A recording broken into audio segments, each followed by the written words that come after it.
What they don't want you to know about World War II.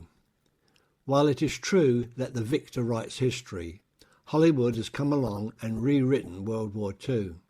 Many people accept the Hollywood version of World War II as historical fact when it is a work of fiction, often with scant regard for the truth and not a mention of the Allies. What they don't want you to know about the Enigma Machine. In the 2000 movie U-571, an American submarine captures a German naval Enigma machine from a U-boat. An Enigma machine was captured from a U-boat, but this was 7 months before the Americans entered the war. In May 1941, it was a British destroyer, HMS Bulge, which captured the naval Enigma machine and code books from U-110. It was the Poles who first began to break the Enigma code and in 1939 gave the information to the British. It was the British Enigma decryption effort at Bletchley Park. Brilliant mathematician Alan Turing and his computing device, which repeatedly broke the Enigma codes. The ultra code-breaking operation at Bletchley is widely acknowledged to have shortened the war by as much as 2 years. Because the Germans shared the Enigma machine with the Japanese, Bletchley Park also contributed to the Allied victory in the Pacific. What they don't want you to know about the Battle of the Bulge. Without a doubt, the Battle of the Bulge was one of America's greatest victories. But what you're not told is 55,000 troops of the British Army, including Canadians, also fought in the Battle of the Bulge. During the Battle of the Bulge, the American 1st and 9th Armies came under the command of British Field Marshal Montgomery. On the 16th of December 1944, a surprise attack by the German army through the Ardennes took the Allies by surprise. Montgomery immediately ordered the British Army's 30 Corps to block the German panzer divisions at the River Meuse. The US 1st and 9th Armies, north of the Bulge, were cut off from their commanding officer, General George Patton. Eisenhower transferred the command of the US 1st and 9th Armies to Montgomery. The British 3rd Royal Tank Regiment joined American tanks, crossed the Meuse and halted the advance of the German 2nd Panzer Division. Nevertheless, this was undeniably an American victory, arguably their greatest victory. What they don't want you to know about the war in the Pacific.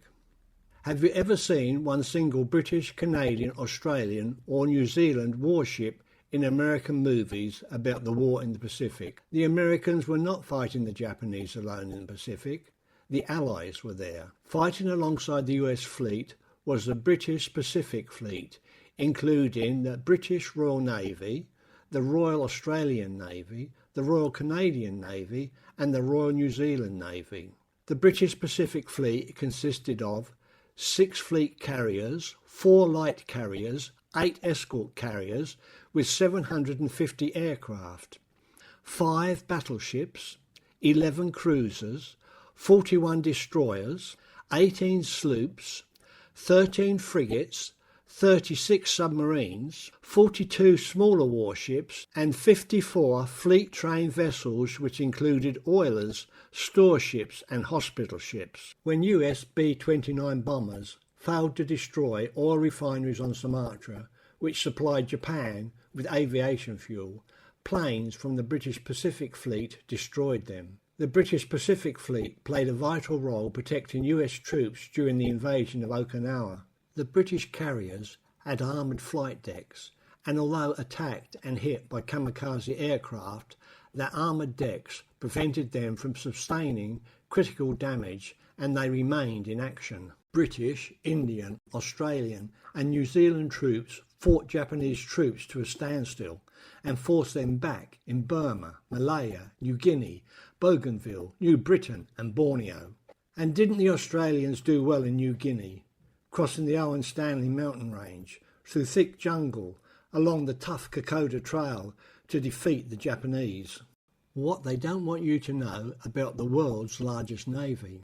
While it is true that the US had the largest navy at the end of World War II, at the beginning the British had the biggest and most formidable navy in the world, 328 ships. But the Royal Navy had to fight the powerful German Navy, 103 ships, the strong Italian Navy, 261 ships. The Japanese Navy, modelled on the British Navy, 238 ships. Additionally, the Royal Navy had to find ships to escort convoys across the Atlantic. On D-Day, when the biggest fleet ever assembled took the Allies to Normandy, the British Navy by far outnumbered the US Navy. The US had 200 warships, the British 892. The US had 805 landing craft, the British 3,261.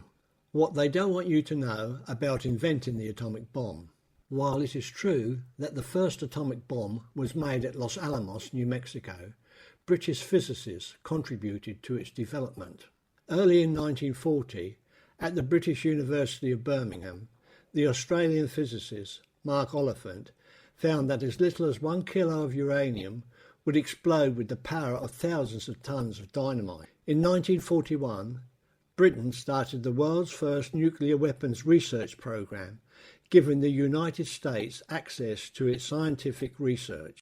The resources required to produce an atomic bomb was beyond war-torn Britain's means. At the Quebec Conference, Churchill and Roosevelt agreed to merge Britain's and the United States nuclear weapons research programs into a single effort. Britain supplied the American Manhattan Project with all its research and physicists with crucial expertise, and Canada supplied the uranium. 16th of July 1945, the very first atomic bomb was detonated in the desert of New Mexico. On the 2nd of September, as a result of using the atomic bomb, World War II came to an end. There can be no doubt that the United States played a major part in World War II, but it was the Allies, an unbeatable coalition of many nations, who overthrew the tyranny of the Nazi regime and won World War II.